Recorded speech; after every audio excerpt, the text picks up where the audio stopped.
Oh, this is like speed dating. Not that I've ever done that. I just... Not there's anything wrong. And not that there's anything wrong with that. So hi, tell me about yourself. So how long is the white picket fence life going to last? Well, for the Supernatural fans, probably not very long, so they can rest assured. It actually gets into it about episode 1 is the reveal of what Dean has been up to, but it's also the reveal of kind of his pull back into the life, the hunter life. So it'll last probably a few episodes of him really trying to fight the urge of getting back into life, because now he's got another life, and it's interesting because, you know, for a character with that kind of past to be domesticated kind of the way he has been, it's this like odd balance of, you know, normalcy with complete and utter, you know, oddity. You know, he's got the white picket fence, like you say, but at the same time, he still has a shotgun underneath the bed. He's still got the silver ambulance above the door and the devil's trap underneath the rug, and so it's cool. It's kind of an interesting thing. Once Sam gets revealed back into Dean's world, then it'll be kind of a slow draw back in. You know, it's like the mob. You can never get out. So you're directing episode 4, right? Yeah, I already directed it. It was Okay. we shot it first so that I could have time to prep without working, because if we shot it in order, I'd actually be acting on episode 3 while trying to prep for episode 4, and it would have been a lot more difficult than had it been done the way that we did it. So they moved it up in the shooting schedule, so that I could prep beforehand. We've already shot that. We've already shot the season opener. Now we're on to episode 2. Okay. As far as the airing goes. What was the directing experience like for you? It was cool. It was looking at scripts for the past, 5-6 years. I've looked at it a certain way. I've looked at it as, as an actor, and looking at it for my character, and trying to creatively come up with ways to do, scenes as an actor. To look at it as a director, it's all-encompassing. I mean, you have to look at the entire script as a whole, and you have to look at every scene, every character, every stage direction.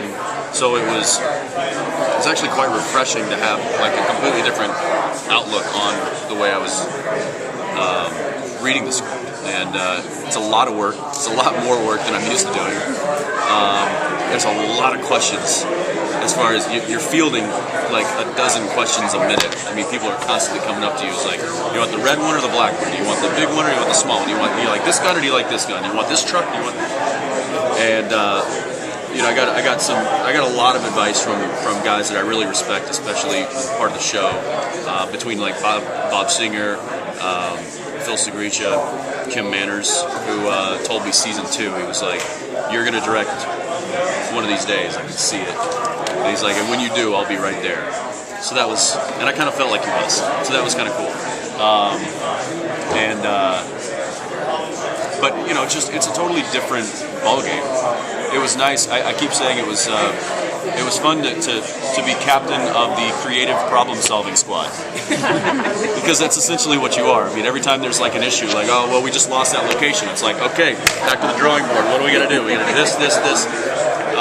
So just having that kind of responsibility was it was refreshing. It was kind of nice. If you asked me the day after I stopped if I was going to do it again, I'd probably say not a chance in hell. Now that it's settled down, yeah, I would definitely do it again. What about posting? I'm sorry? What about posting?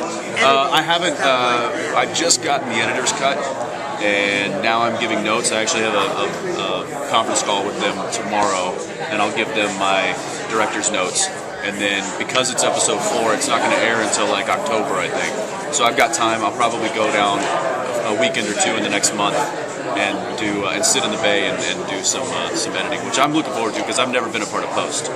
And I've never been a part of prep either, which was a totally new experience for me. I mean, I basically show up on the day that we film and I do my thing. So to be to be there at the beginning, the middle, and now the end is it's unique. Can you tell us about Dean's state of mind this season?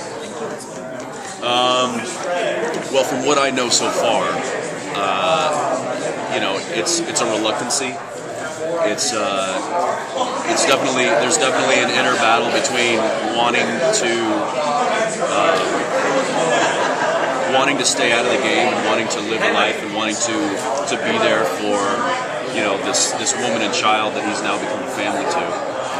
But there's also that undeniable urge of being a hunter, and it's in his blood. It's what he does. It's what he's known.